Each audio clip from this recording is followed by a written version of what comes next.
भगवान विष्णु और माँ लक्ष्मी पृथ्वी लोक पर भ्रमण करने आए। एक गांव में पहुंचकर उन्होंने अपना भेष बदलकर साधु और साध्वी का भेष धारण किया। तब माँ लक्ष्मी ने पूछा, स्वामी, आप आज पृथ्वी लोक पर किस उद्देश्य से आए हैं? क्या किसी भक्त पर कोई संकट है जिसके कारण आप मुझे भी साथ ले आए? तब श्री हरि विष्णु ने मुस्कुरा कर कहा, देवी, इस मृत्यु लोक में तो सब अपने कर्मों के अनुसार कष्ट भोगते हैं। मैं ये देखना चाहता हूँ कि इतने कष्ट सहने के बाद भी क्या ये पुण्य कमाते हैं, साथ ही भक्ति करते हैं या नहीं। सबसे पहले श्री हरि और माँ लक्ष्मी एक धनी सेठ के घर पहुँचे। वहाँ पहुँचकर उन्होंने सेठ जी को आवाज दी।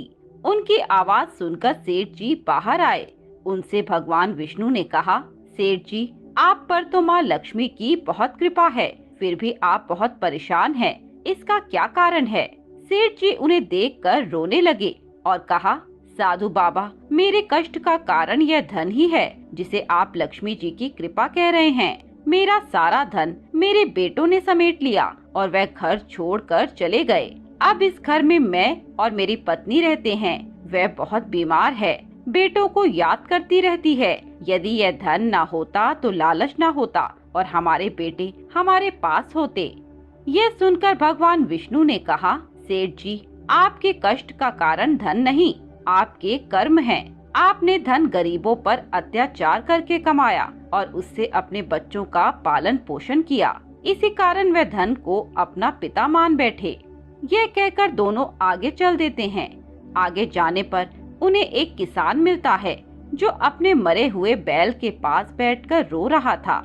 माँ लक्ष्मी ने उससे पूछा, भाई, तुम रो क्यों रहे हो? यह बैल कैसे मर गया?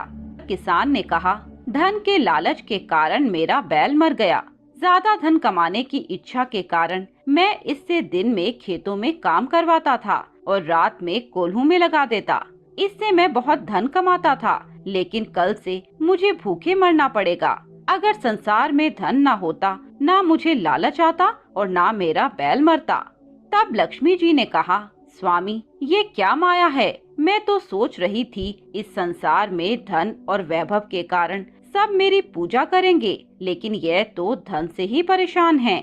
तब श्री हरि ने कहा, ऐसा नहीं है देवी, यह सब कर्मों का फल है। यह बैल एक साहूकार था जो लोगों को पैसा उधार देकर अपना गुलाम बना लेता था और उनसे दिन रात काम करवाता था।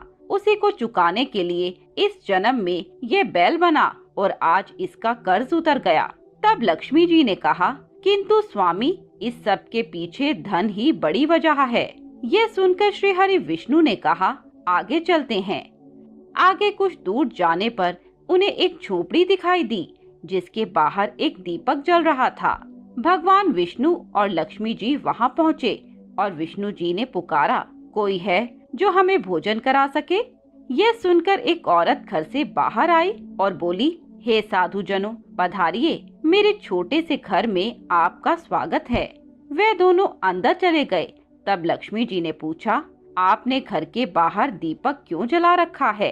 तब उस औरत ने कहा, मेरा नाम सुजाता है। यह दीपक मैंने आने जाने वालों के लिए जलाकर रखा, जिससे वे अंधेरे में रास्ता न भटक जाएं और यदि उन्हें कोई कष्ट हो तो हम उनकी मदद कर सकें। यह सुनकर विष्णु जी ने कहा, हम तुम्हारे घर भोजन करना चाहते हैं।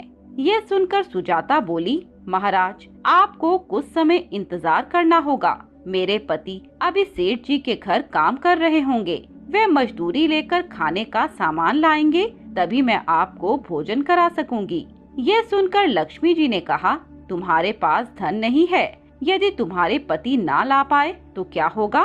तब सुजाता ने कहा, श्री हरि और माँ लक्ष्मी की कृपा से हमें एक वक्त का खाना अवश्य मिल जाता है, वही हमारे लिए काफी है। भगवान की कृपा से हम आज तक भूखे नहीं सोए, तो आज भी नहीं सोएंगे। इससे ज्यादा का लालच हमें नहीं है। कुछ समय बाद उसका पति सामान लाया और दोनों ने खाना पकाकर साधु और साध्वी के सामने रखा। खाना रखकर सुजाता ने कहा, ये रूखा सूखा हम भगवान का प्रसाद समझकर ग्रहण करते हैं। आप भी प्रसाद समझकर भोग लगाइए, इससे आपको संतुष्टि मिलेगी। भगवान विष्णु और माँ लक्ष्मी ने भोजन किया। इसके बाद लक्ष्मी जी ने कहा, हमने तो भोजन कर लिया, लेकिन तुम्हारे लिए कुछ नहीं बचा। सुजाता ने कहा, नहीं, अभी एक चावल का दाना बचा है, वही हमारे लिए काफी है। भगवान का प्रसाद चखने को भी मिल जाए तो यह परम सौभाग्य की बात है। उनका समर्पण देखकर भगवान विष्णु और लक्ष्मी जी अपने असली भेष में आ गए। श्री हरि विष्णु ने कहा, सबसे बड़ा फल संतोष का है। धन सभी के लिए आवश्यक है, किंतु लालच में फंसा इंसान उस धन का भी सुख नहीं उठा पाता। तुम दोनों ने आज खुद भूखे रहकर हमें भोजन कराया। आज से इस घर में अन्न धन के भंडार भरे रहेंगे। दोनों पति पत्नी उनके चरणों में गिर गए और बोले, भगवान, यदि कुछ देना है तो अपनी भक्ति दे दो। भगवान विष्णु और माँ लक्ष्मी ने उन्हें आशीर्वाद दिया और वे अंतर्ध्यान हो गए। उस दिन से वे दोनों भजन और सत्संग में अपना सारा समय बिता